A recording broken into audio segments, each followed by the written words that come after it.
The dust of the Nevada desert settled on everything at Blackwood Range, a fine, gritty powder that worked its way into machinery and dispositions alike.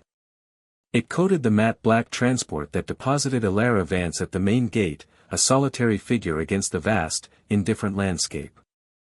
The guards, young men with crisp uniforms and the easy confidence of those who held small measures of power, glanced at her simple fatigues and her single duffel bag with practiced disinterest.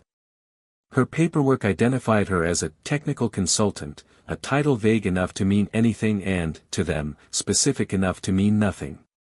One of them grunted, jerking a thumb toward the sprawling, windowless hangar that dominated the compound. In there. Don't wander, she gave a single, barely perceptible nod and walked past them, her footsteps making no sound on the crushed gravel. The air inside the hangar was a stark contrast to the oppressive heat outside. It was cold, sterile, and thick with the electric hum of advanced technology and the palpable weight of frustration. A team of engineers and pilots, mostly men younger than her 30-some years, were gathered around a central command console, their voices sharp with disagreement. They were the nation's best, culled from elite universities and top-flight squadrons, and their collective arrogance was a tangible force field. No one noticed her entry. She was just another shadow in a place built of them. She found an unoccupied corner near a secondary power conduit, set down her bag, and began to watch. Her stillness was an anomaly in the constant, agitated motion of the room. It was not the stillness of timidity, but of patience, the deep, ingrained discipline of a predator waiting for the hunt to begin. Her gaze drifted to the object of their consternation, resting on a raised platform in the center of the hangar. The Acheron drone. It was less an aircraft and more a shard of obsidian given flight, all sharp angles and non-reflective surfaces designed to devour radar signals. It was a technological marvel, the supposed future of untraceable reconnaissance, and it was a complete and utter failure. Colonel Madsen, the base commander, finally found the time to address the consultant he had been told to expect. He was a man shaped by the rigid certainties of command, his posture a testament to a career spent giving orders and having them followed. He held her personnel file in his hand, though it was less a file and more a single sheet of paper, thin and insulting in its brevity. Most of it was blacked out with thick, unapologetic redactions. Vance, he said, his voice clipped, not bothering to make eye contact as he scanned the page. Says here you have some field experience with remote systems. The slight pause he injected into the phrase dripped with condescension. He looked up, his eyes sweeping over her unassuming frame, taking in the lack of rank insignia, the plainness of her attire. He saw nothing of value. We have pilots with thousands of hours in the most advanced fighters on the planet. We have engineers with doctorates from Caltech and MIT. Their resumes are somewhat more substantial than this. He let the single page flutter from his fingers onto the desk between them. Lieutenant Hayes, the lead test pilot, stood nearby, a smirk playing on his lips. He was young, handsome, and carried the unshakable self-assurance of a man who had never truly failed at anything. He saw Vance as an administrative burden, another box for the colonel to check. With all due respect, Colonel, Hayes chimed in, his tone making it clear no respect was intended, we're neck-deep in diagnostics. We don't really have time to babysit. Madsen gave a slight nod, his gaze returning to Vance, cold and dismissive. So, I'll ask you directly. What exactly do you believe you can contribute to the Acheron program? The question was a challenge, a demand for justification she was not expected to provide. Elara's eyes were steady, her expression unreadable. She did not look at the colonel's overt disdain or the lieutenant's smug grin.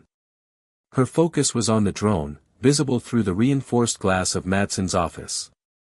I'm here to observe the system, she stated, her voice quiet but firm, carrying no hint of defiance or apology. It was a simple declaration of fact. The simplicity of it seemed to irritate Madsen more than an argument would have. He waved a hand, a gesture of finality. Fine. Observe. Just stay out of the way of the people who are actually doing the work. He turned his attention back to Hayes, the consultant already forgotten. Let's run the simulation again, Lieutenant. And this time, try not to fry the interface. Hayes shot Vance a parting glance of victorious pity before following the colonel out. Ilara remained for a moment in the sterile office, her reflection a faint ghost in the polished surface of the desk, before she turned and walked back to her corner in the hangar, content to be dismissed. For the next 3 days, Ilara Vance became part of the hangar's architecture. She stood in the periphery, a silent observer, her presence so unobtrusive that the team soon forgot she was there. They took to calling her the scribe or the shadow in their infrequent, mocking asides, noting the small, leather-bound notebook she carried.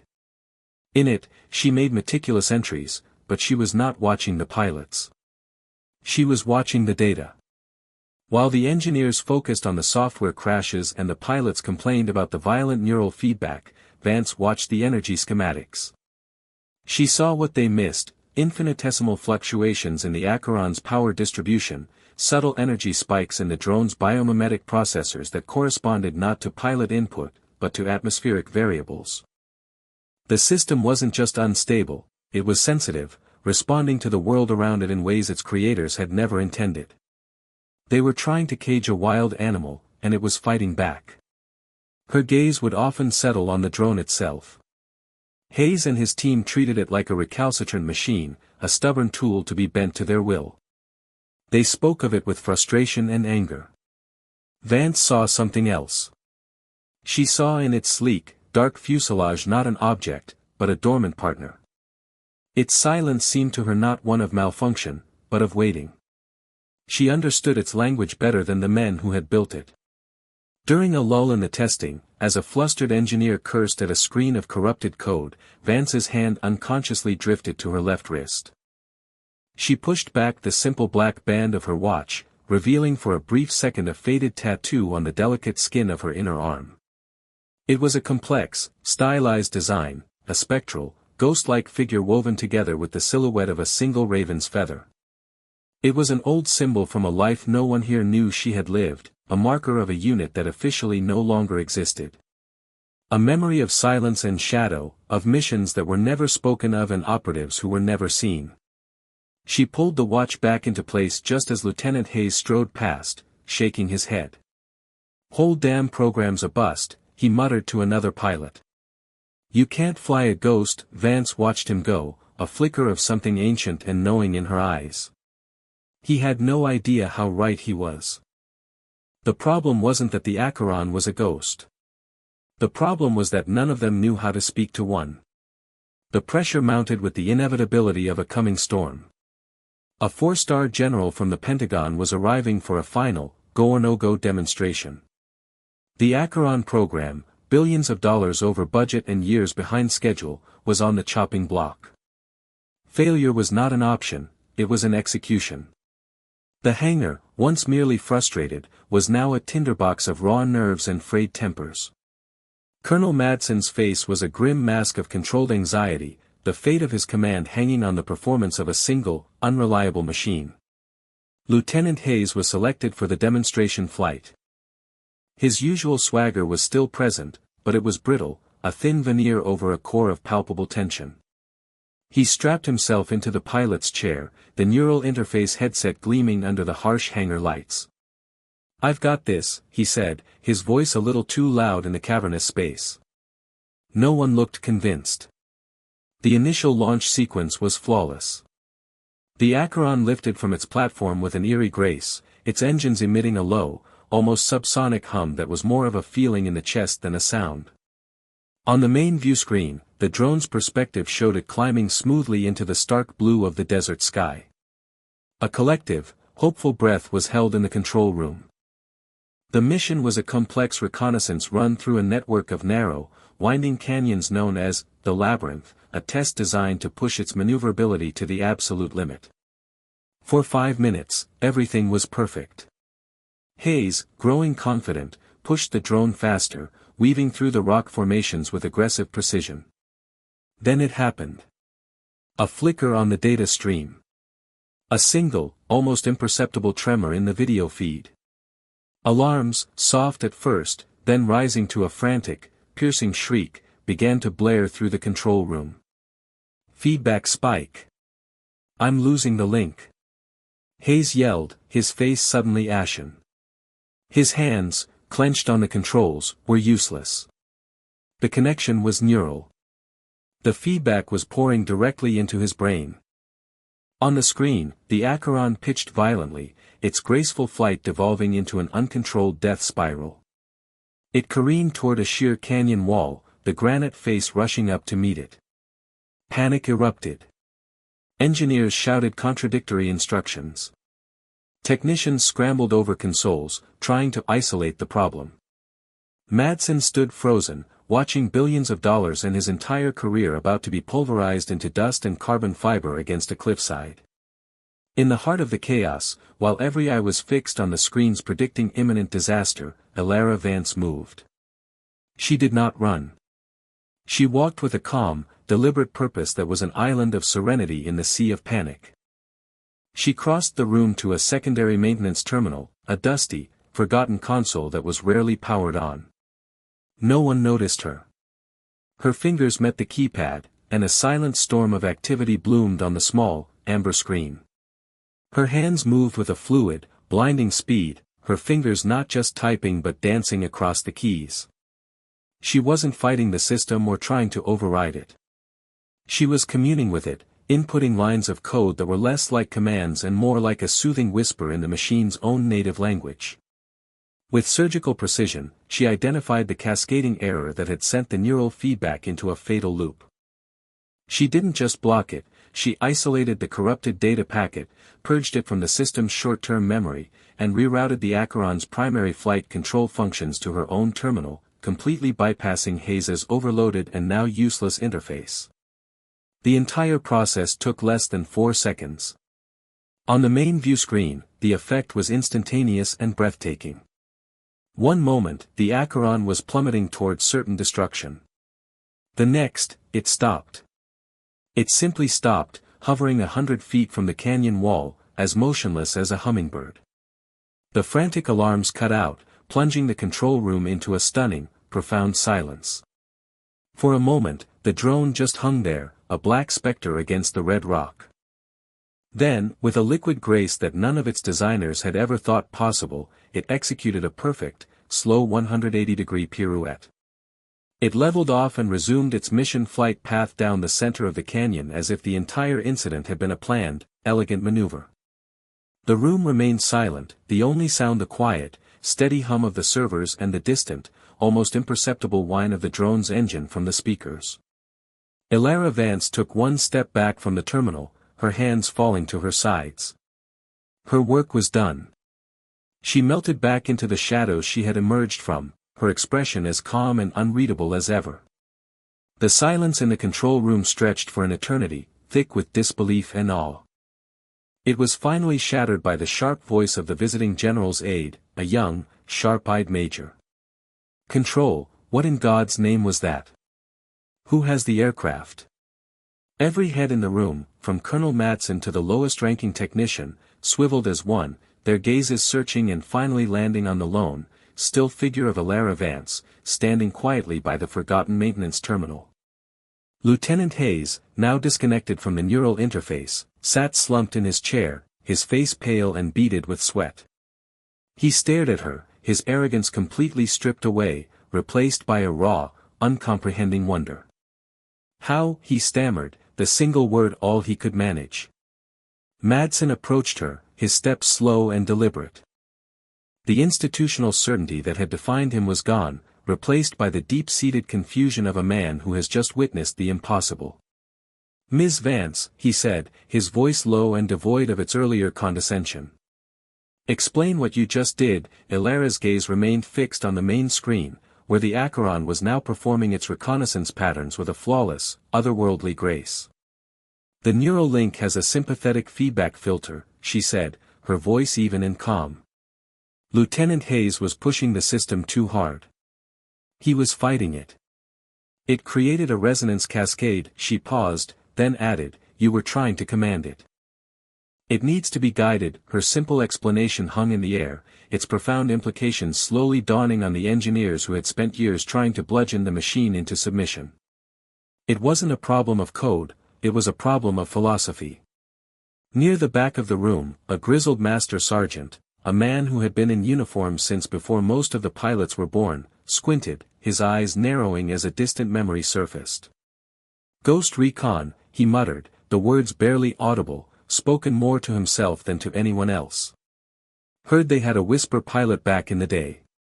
Someone who could sync with prototype tech nobody else could touch. They said she could fly anything with a circuit board. He looked directly at Vance. Call sign was Echo. The name dropped into the charged silence of the room like a stone into a still pond. Elara Vance did not acknowledge the name.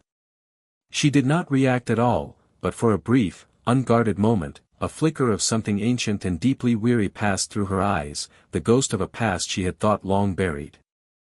The visiting general, a man not easily impressed, was now intensely interested. The near disaster had transformed into a stunning display of unprecedented capability. The program was not dead, it was suddenly the most promising project in the entire defense portfolio. But he needed more than a single, miraculous save. The next morning, a new trial was ordered, unscheduled and designed to be brutally difficult. The objective: locate a small, mobile, electronically shielded target vehicle hidden somewhere within a 500 square mile sector of the test range, an area deliberately flooded with decoy signals and electronic countermeasures. It was a needle in a haystack search in a field of magnetic chaff. This time, there was no discussion about who would pilot the drone. Colonel Madsen approached Vance not with an order, but with a question. "Ms. Vance," he said, his tone now one of profound deference, "will you fly the Acheron for this trial?" She responded with a single, simple nod. The atmosphere in the control room was transformed. The swagger and nervous energy of the previous day were gone, replaced by a tense, focused silence. Every person in the room was an observer, a student waiting for a masterclass to begin. Vance sat at the primary command console, the chair that had overwhelmed Hayes seeming to fit her perfectly. She slid the neural interface headset on. When she initiated the link, the data streams on the monitors were not the jagged, chaotic spikes they had been with Hayes. They were serene, flowing lines, a calm, steady rhythm like a sleeping heartbeat. The connection was seamless, symbiotic. She launched the Acheron, but her technique was utterly different. She didn't force it into the sky. She eased it into the air, letting it catch the morning thermals, its movements economical and fluid. She wasn't piloting a machine, she was wearing it. She flew for hours, ignoring the cacophony of electronic decoys that had been designed to fool the drone's sensors. The other pilots watched, mesmerized. She wasn't just looking through a camera, she was using the Acheron as an extension of her own senses. She felt the subtle shifts in air temperature, saw the faint traces of disturbed earth that nature would not have made, perceived the unnatural patterns in the foliage. She was thinking not like a pilot, but like a hunter, her consciousness spread across miles of desert, sifting through reality itself for the single, discordant note of her prey. The engineers watched their own data streams, finally understanding. The drone wasn't just a machine. In her hands, it was alive. Hours bled into one another. The sun reached its zenith and began its slow descent toward the western mountains. The initial tense optimism in the control room had faded into a quiet, respectful resignation. The task was, as designed, impossible. The general was beginning to look impatient. Even Madsen's newfound faith was starting to waver. The target was simply gone, swallowed by the vast, electronically noisy desert. Then, cutting through the low hum of the servers, Elara's voice came, calm and clear. Target acquired. On the main screen, the view zoomed in with impossible speed and clarity. It bypassed a cluster of decoy heat signatures and focused on a small, rocky overhang miles away. The image stabilized, piercing through the camouflage netting. There, tucked perfectly into the shadows, was the target vehicle, completely invisible to any standard optical or thermal sensor. A wave of stunned applause broke the silence. While the general and his aides celebrated the astonishing success, a priority message alert flashed on Colonel Madsen's personal terminal. It was a Pentagon-level, eyes-only encrypted communique, a direct response to his urgent query for the unredacted file of technical consultant Vance. With trembling hands, he entered his credentials. The file opened. It was still almost entirely blacked out, but a few lines had been cleared for his security level. Subject: Vance, Elara M. Former Unit, Joint Special Operations Command, Task Force 7 Designation, Ghost Recon, officially disbanded, Mission History, Classified Notable Skill Set, Specialist in Prototype Neural Interface Piloting, Deep Infiltration Assets, Last Known Operation, Nightfall Status, Sole Survivor. As Madsen stared at the words, absorbing the earth-shattering implications, a figure moved to the center of the control room. It was the general's aide, the young major. He was no longer looking at the screen, but was staring directly at Vance, his face a mask of utter disbelief and dawning reverence. "Echo?" he asked, his voice cracking with emotion. He was older now, but the scar over his left eye was unmistakable. He had been a junior intelligence analyst attached to her last mission, a terrified lieutenant who had listened to the comms as an entire legendary unit was wiped out. "My God," he whispered, loud enough for the entire room to hear. "It's you. We all thought you were dead." The control room went absolutely still. The whispers about Ghost Recon, the myth of the Whisper pilot, the legend of Operation Nightfall, it all coalesced around the quiet woman in the pilot's chair. They were not in the room with a consultant. They were in the room with a ghost. The major, who was in fact a full-bird colonel and the general's chief of staff, straightened his shoulders. He drew himself up to his full height and, with a motion so sharp it seemed to crack the air, he rendered a perfect, formal salute.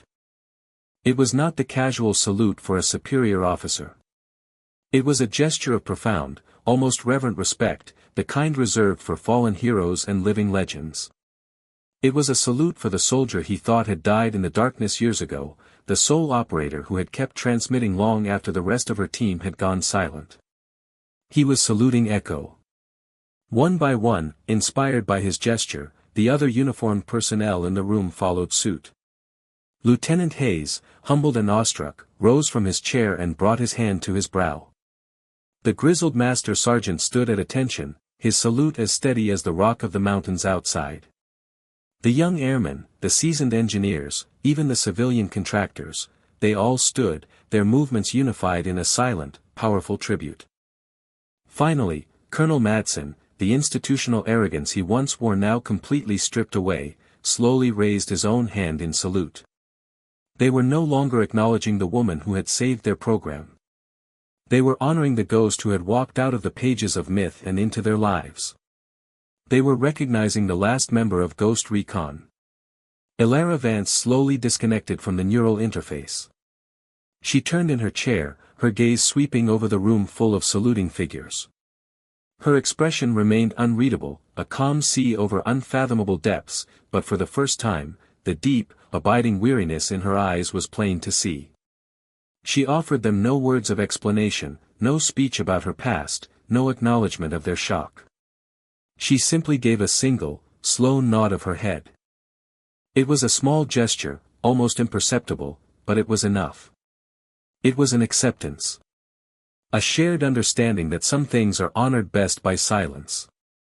As the desert sunset bled purple and orange across the horizon, casting long, dramatic shadows from the hangar doors, Elara Vance stood alone with the Acheron. The drone was powered down, its sleek black shell cool to the touch. She rested a palm against its fuselage, a silent communion between pilot and partner, a moment of quiet thanks. The base had changed. The personnel who had once ignored or mocked her now gave her a wide, respectful berth. Their gazes were a mixture of awe and a healthy amount of fear. They spoke in hushed tones when she passed, as if afraid a normal volume would cause her to dissipate back into the ether from which she had come. Colonel Madsen approached her, his footsteps hesitant on the concrete floor. He held out the small, worn, leather-bound notebook she had left on the console. "You forgot this," he said, his voice quiet, stripped of all its former authority. He was no longer a commander addressing a subordinate, he was a man speaking to something far outside his comprehension. She took the notebook from him without a word, her fingers brushing his, and the brief contact seemed to carry an electric charge of history and loss. As she turned to leave, her fatigue jacket sleeve rode up her arm by a fraction of an inch, just enough for Madsen to see it clearly in the dimming light. The tattoo on her inner wrist, the ghost intertwined with the raven's feather. The symbol of her unit. He finally, truly understood. She wasn't just a pilot. She was a remnant. She was the final, living echo of a promise made in the shadows. She was proof that even when a mission is declared a catastrophic failure, even when a legendary unit is wiped from the official records, one of them might still be out there, moving silently, relentlessly, toward the objective. The massive hangar door rumbled open to let her out and slid shut behind her, leaving Madsen alone in the cavernous space with the cooling drone. The air was still, but it hummed with the charge of her presence, a lingering testament to the woman they had so casually dismissed. A ghost had walked among them, completed her task, and faded back into the dusk, her silent, indomitable strength